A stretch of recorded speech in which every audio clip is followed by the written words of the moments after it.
There is a first question. I wonder if any of you are familiar with the many resources, training videos online, or assistance from the United Nations Office of Drugs and Crime, UNODC, and if they have been useful.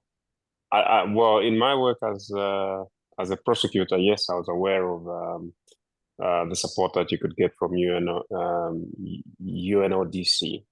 And I think they have continued to provide some training in the context of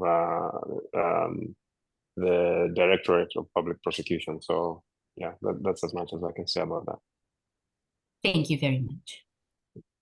Perhaps I could just say, for me, Nina, working in the UK, most of the corruption problem that I come up against could be described as white-collar crime. So it's not, as might appear in other parts of the world, to do with drugs and obvious criminality. In fact, the problem is that it's not illegal. And probably the most harmful role that my country plays in the global pattern of corruption is in enabling the laundering of money that has been stolen from other countries. So London is currently the global destination of choice for vast sums of money that have been stolen from around the world to enable it to be laundered. And there are historic reasons for that leave us with some very good lawyers, some global banks, some very highly qualified accountants, and laws about libel, which mean that in contrast to all other areas of law, if you're accused of libeling somebody over corruption, then you are guilty until proved innocent. And proving yourself innocent is very expensive. And for those reasons, London has become a global destination of choice. And this is all entirely within the law. Thank you, Martin, for your courage in denouncing this reality. Ilda is highlighting on the chat about people need coordination. How could the Lausanne help to organize people to promote integrity? One of the things that I think is important is that Lausanne is looking at it as an issue from the Christian perspective and trying to make sure that we are aware of the problem. I was the program chair for the Global Workplace Forum, and one of the things that we try to do is say this is not an isolated thing. This is not the problem of the Global Integrity Network, but it's everyone's problem, and as what we've heard.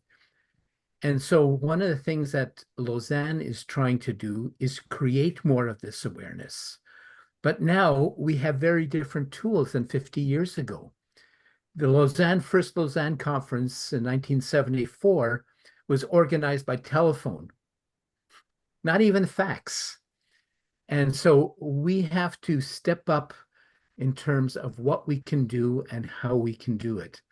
So there's ongoing things, and we will continue with this.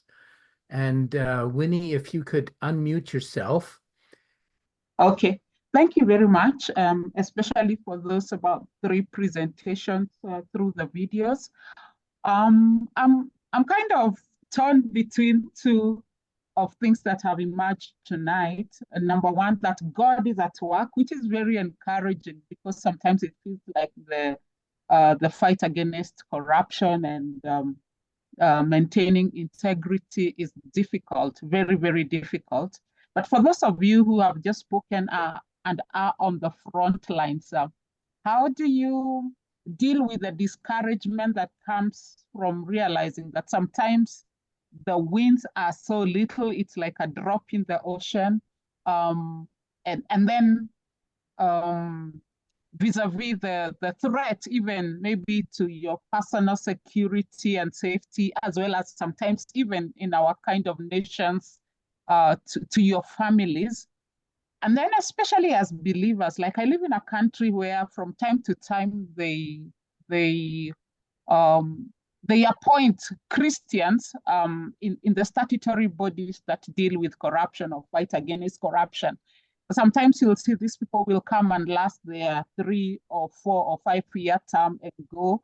And the success is so little, sometimes even ordinary citizens who are not believers are saying, is there even a point of appointing these so-called Christians to fight corruption, because they don't seem to give us any results? So just how to deal with that, yeah. Thank you so much for that excellent question. I want to invite our panelists to please address this very relevant issue. Perhaps I could quote Archbishop Desmond Tutu in his fight against apartheid in South Africa, which for decades was immensely discouraging. And during those discouragements, he would hold up his Bible. I don't know if you can see my Bible here. And he would just say, I've read this book to the end, and God wins. In terms of individual Christians being appointed to institutions and appearing to make a little, not make much difference, I think this comes back to the point that Nina strongly emphasized about the value of collective action. And the evidence generally is that to change institutions and change a society requires sustained action from a broad group of organized people. And inspirational, courageous individuals are also very important, but in isolation, their potential to change institutions and change societies is quite limited. Okay. Thank you. Well, I was just going to say that historically, the Lord seems to have always raised men or individuals to stand up for his cause at different times and equip them specifically for the job that looked unwinnable. And they went on to make a difference. So we can talk about the issue of slavery and how it is that it was Christian men that stood and fought what looked like an unwinnable battle. And in the end, they won against all odds. So I still believe that we need to encourage individual Christians to, especially those who sense a call to do a particular thing, that the Lord does give you the resources. It is difficult. It is discouraging. But somehow, if you are called, it's like any ministry. I'm sure those that are pastors will say there are times when they feel they're not making much progress and want to give up. But the Lord somehow encourages them and keeps them going. So, we are not doing this to be notable or to win in the immediate, but we're influencing lives as well. And some of the success may well come when we are gone. Other people might take encouragement from the stances that we've taken. So I think it's a question of faithfulness. The Lord has given us these resources. And the Bible tells us, to whom much is given, much is required. We are given the resources. I am a lawyer. I can use my skill to help the society around me. Fear, we all feel fear when you're threatened. And that's when, again, the peace of the Lord, which surpasses all understanding, surprises you.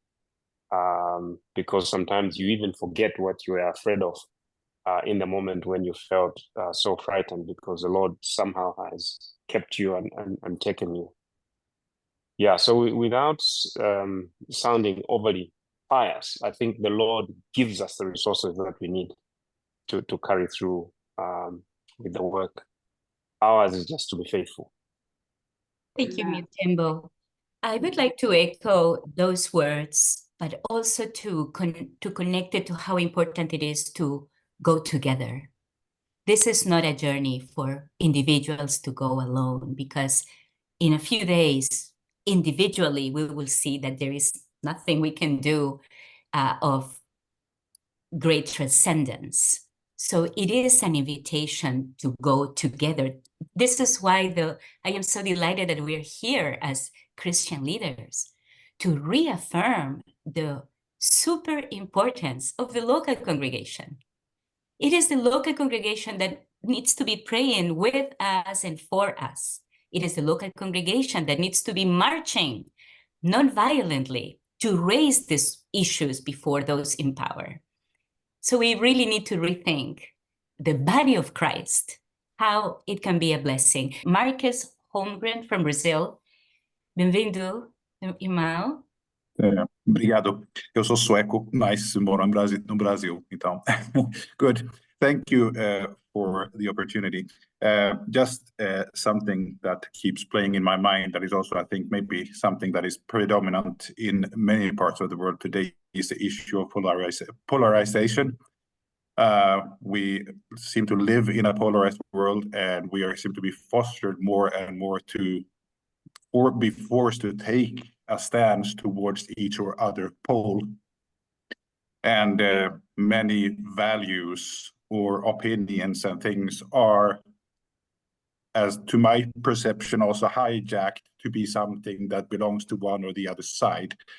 Very much so in Brazil, but for sure in many other countries. So it would be interesting to hear how we as Christians, Christians organization, churches, in our fight against corruption and stand up for transparency and God's justice, how can we stand together united when we are so often torn apart, sometimes even by our own churches, by our own institutions?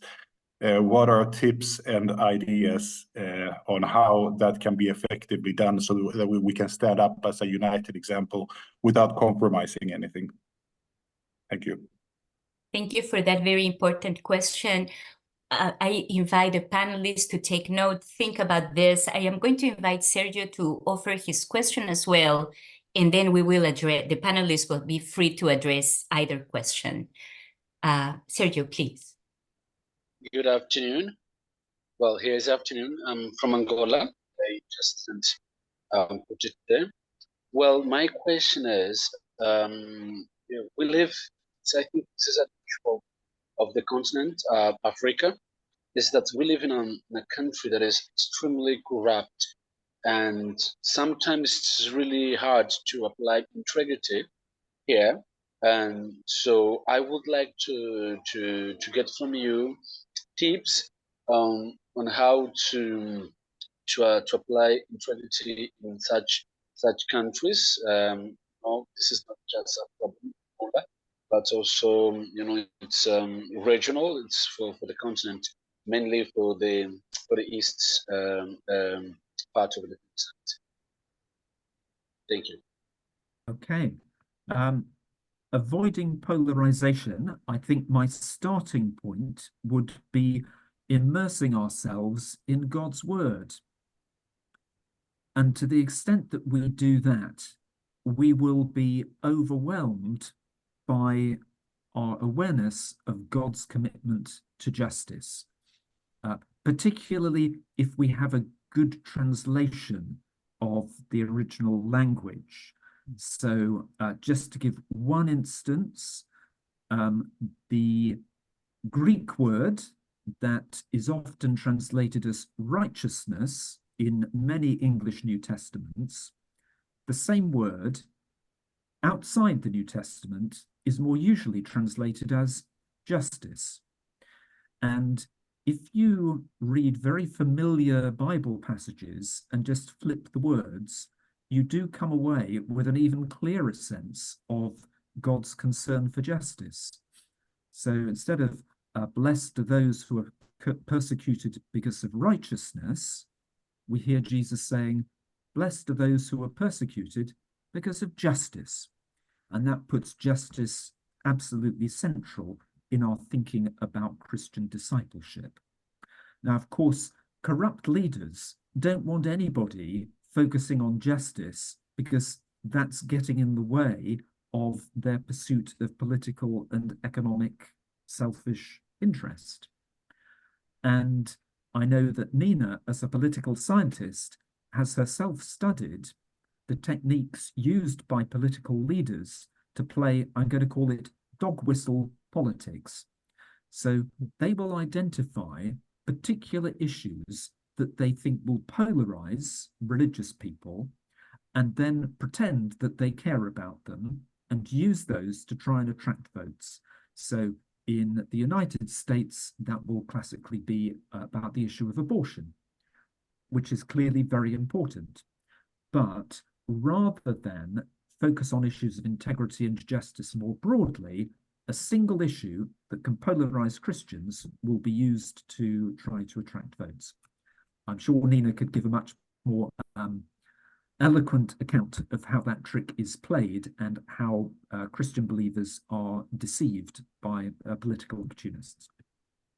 Our time is almost up, but the one thing that I took out of this, and having worked in many of these countries, is I've always tried to use the system to change the system. And so, Nina, FPIN, thank you so much for organizing this session. It has been really useful. A number of questions have come up as we go along, but one of the things, what can we do about it? And so this afternoon, one of the things that we would like to do is take a look at what can be done. And thank you so much, each one of the presenters. This has really been a wonderful session. Thank you.